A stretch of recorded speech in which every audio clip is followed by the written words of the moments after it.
তারাপীঠে যে বিধ্বংসী অগ্নিকাণ্ডের ঘটনা, তারাপীঠের হোটেলে একাধিক প্রশ্ন তুলে দিচ্ছে সেই অগ্নিকাণ্ডের ঘটনা। হোটেলে আগুন লাগলো কিভাবে? তারাপীঠ কাণ্ডে ইতিমধ্যেই তদন্ত কমিটি তৈরি হয়েছে। সেই তদন্ত কমিটি তৎপর 9 সদস্যের তদন্ত কমিটি বৈঠক করে।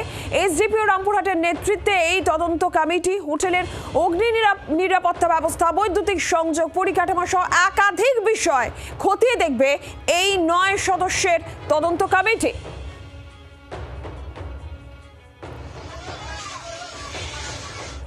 জনের মৃত্যু তারাপীঠের থানা থেকে ঢিলছোড়া দূরত্বে বিদেশিনী হোটেল, সেখানে ভয়াবহ অগ্নিকাণ্ডের ঘটনা। যে অগ্নিকাণ্ডের ঘটনা একাধিক প্রশ্ন তুলে দিচ্ছে এবং আপনাদের শোনাচ্ছিলাম গতকাল থেকেই যে যারা সেখানে হোটেলে যারা ছিলেন পুণ্যার্থীরা, প্রত্যক্ষদর্শীরা, তারা বলছেন যে গেটে তালা দেওয়া ছিল, এক্সিট গেট তালা দেওয়া ছিল। এই তালার চাবি হোটেলের কারোর কাছে ছিল না। যদি সেটা খোলা থাকতো তাহলে সম্ভবত বেশ কিছু মানুষ বেঁচে যেতে পারতেন।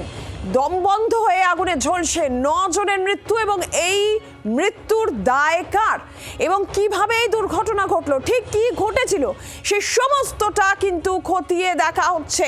9 সদস্যের তদন্ত কমিটি এসডিপিও রামপুরহাটের নেতৃত্বে সমস্ত দিক তারা খতিয়ে দেখছেন। এই মুহূর্তে আপডেট নেব, পিয়ালি মিত্র সরাসরি রয়েছেন, প্রতিনিধি পিয়ালি।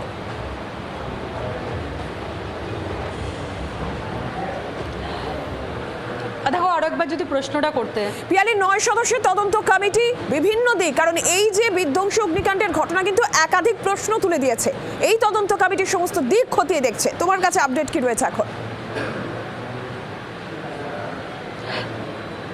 দেখো, এই মুহূর্তে আমি এসডিও অফিস, রামপুরহাটের এসডিও অফিসে রয়েছি, যেখানে যে স্পেশাল অডিট কমিটি গঠন করা হয়েছে 9 সদস্যের, যার চেয়ারম্যান হচ্ছে এসডিও রামপুরহাট, তারা বৈঠক করছেন। যে বৈঠকে পুলিশ রয়েছে, যে বৈঠকে এসডিও অফিসের চেয়ারম্যান হিসাবে এসডিও নিজে রয়েছেন, তার সঙ্গে দমকল, তার সঙ্গে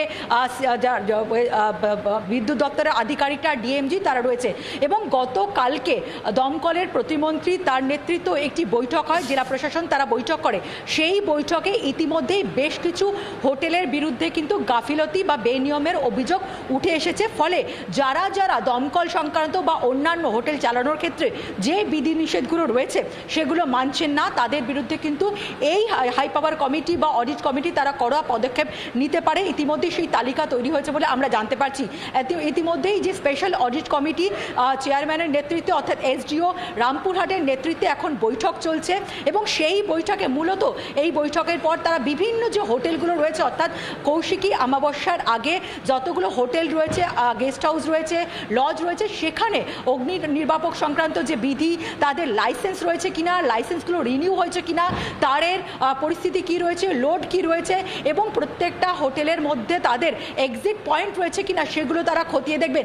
এই বিধিনিষেধগুলো আগেও ছিল, যারা যারা সেগুলো মানছেন না, এই রকম হোটেলগুলোকে নির্বাচিত করেও তাদের তরফ থেকে অডিট কমিটি তারা কিন্তু পদক্ষেপ নিতে পারে। ফলে বুঝতেই পারছো যে গতকালকের যে ঘটনা একেবারে আঙুল উঁচিয়ে দেখিয়ে দিয়েছিল যে কিভাবে বেনিয়ম হয়েছে, কিভাবে 9 জনকে অকালে চলে দিতে হয়েছে, এবং এই যে নিয়মগুলো মানা হচ্ছিল না, তার নজরদারিও চলছিল না। ফলে সেই জায়গা থেকে এই অডিট কমিটি তারা সেগুলো খতিয়ে দেখবে। ইতিমধ্যেই বেশ কিছু হোটেল এবং লজের বিরুদ্ধে বেনিয়ম ধরা পড়েছে, তাদের বিরুদ্ধে কিন্তু কড়া পদক্ষেপ নেওয়া হতে পারে।